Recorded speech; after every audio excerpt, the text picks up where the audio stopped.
Hi friends, എല്ലാവർക്കും phishing craze of വില്ലേജിന്റെ മറ്റൊരു പുതിയ വീഡിയോയിലേക്ക് സ്വാഗതം.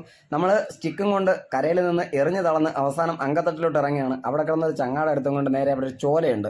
അതായത് മരങ്ങളെല്ലാം കൂടെ കൂടി കിടക്കുന്ന ഒരു വേരിന്റെ അടിഭാഗം മണ്ണ് തിട്ടടിഞ്ഞ് ഗുഹ പോലെ കിടക്കുന്ന ഒരു ചോലയുണ്ട്. അവിടെ പോയി അടിച്ചു നോക്കാനുള്ള പ്ലാനാണ്. കാരണം വെച്ചാൽ അവിടെ നിന്ന് 2 സ്ട്രൈക്ക് ഇട്ടിട്ട് നമുക്ക് എടുക്കാൻ പറ്റിയില്ല, മീനെ ഹുക്ക് ചെയ്തിട്ട് കയറ്റാൻ പറ്റിയില്ല. കാരണം വെച്ചാൽ മരത്തിന്റെ വേരിൽ കുടുങ്ങിയിട്ട് മീൻ പോവുകയാണ് ഉണ്ടായത്. അങ്ങനെ നമ്മളൊന്ന് കിടന്ന് ചങ്ങാട എടുത്തും കൊണ്ട് നോക്കാനായിട്ട് ഒരു ട്രൈ ചെയ്ത് നോക്കുകയാണ്. ചങ്ങാടം കൊണ്ട് ഏകദേശം ആറ്റിന് നടുക്കെത്തിയിട്ടുണ്ട്. കാണുന്നതൊക്കെയല്ല, ഒഴുക്ക് വന്നു കഴിഞ്ഞാൽ ഇതിൻ്റെ താഴെ രണയുണ്ട്, കൈ നിൽക്കത്തില്ല. ചങ്ങാടം കൊണ്ട് നേരെ താഴെ പോകും. പിന്നെ ചങ്ങാടത്തിന് എന്നെ എടുക്കാനായിട്ട് വേറെ ആൾക്കാർ വരേണ്ടി വരും. അതുകൊണ്ട് ഒഴുക്കില്ലാത്ത സമയത്ത് മാത്രമേ ഇത് ട്രൈ ചെയ്യാറുള്ളൂ.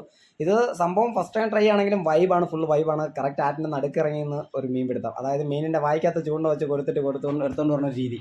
നമ്മളെന്തായാലും എറിഞ്ഞു നോക്കാം. എറിഞ്ഞു നോക്കിയിട്ട് നമുക്ക് എന്ത് കിട്ടുമെന്ന് നോക്കാം. ഞാൻ പറഞ്ഞ ചോലത അതിന് അടിയിലാണ്. സ്റ്റിക്കെല്ലാം എടുത്ത് എറിഞ്ഞ് ഒന്ന് നോക്കണം. നോക്കിക്കഴിഞ്ഞാൽ അതിൻ്റെ അടിയിലോട്ട് ഫ്രോഗ് കയറി കഴിഞ്ഞാൽ നമുക്ക് കിട്ടാൻ ചാൻസ് കൂടുതലാണ്. എറിഞ്ഞ് നോക്കി അതിൻ്റെ അടിയിൽ ഇതാ കറക്റ്റ് അറ്റത്ത് കൊണ്ട് വെച്ചിട്ടുണ്ട്.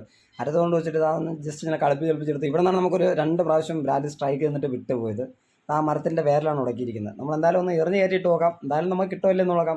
അതുപോലെ തന്നെ ഈ ചാനൽ ആദ്യമായിട്ട് കാണുന്ന എല്ലാ ഫ്രണ്ട്സുകളും നമ്മുടെ ചാനലും ലൈക്ക് ചെയ്ത് ഷെയർ ചെയ്ത് സബ്സ്ക്രൈബ് ചെയ്ത് ഒന്ന് കൂടെ കൂടിക്കോ. ഇതുപോലത്തെ പുതിയ പുതിയ വീഡിയോകൾ ഇടുമ്പോൾ നമ്മൾ എല്ലാവരുടെയും സപ്പോർട്ട് പ്രതീക്ഷിക്കുന്നു. അതുപോലെ തന്നെ ഇതാരും അനുകരിക്കരുത്. കാരണം എന്ന് വെച്ച് കഴിഞ്ഞാൽ നമ്മൾ ഒരു ബാലൻസിലാണ് അവിടെ നിൽക്കുന്നത്. നമുക്ക് അതിൻ്റെ ആഴം അറിയാം, അങ്ങനെയുള്ള കാര്യങ്ങൾ അറിയാം. അത് നീന്തി കയറാൻ പറ്റുമെന്ന് ഉറപ്പുള്ളതുകൊണ്ടാണ് നമ്മളിങ്ങനെ ചെയ്യുന്നത്. ഇത് വീഡിയോ കണ്ട് ആരും ഒരിക്കലും അനുകരിക്കാൻ നിൽക്കരുത്. എക്സ്പീരിയൻസ് ആയിട്ടുള്ളവരുണ്ടെങ്കിൽ ട്രൈ ചെയ്ത് നോക്കുക. സംഭവം സ്ട്രൈക്കൊന്നും ഇല്ലാത്തതുകൊണ്ട് നമ്മൾ തിരിച്ച് കയറുകയാണ്. കാരണം വെച്ചാൽ നമുക്ക് അവിടെ നിന്ന് പോയി. അപ്പോൾ മറ്റൊരു വീഡിയോയുമായി കാണുന്നത് വരയ്ക്കും bye bye guys, see U.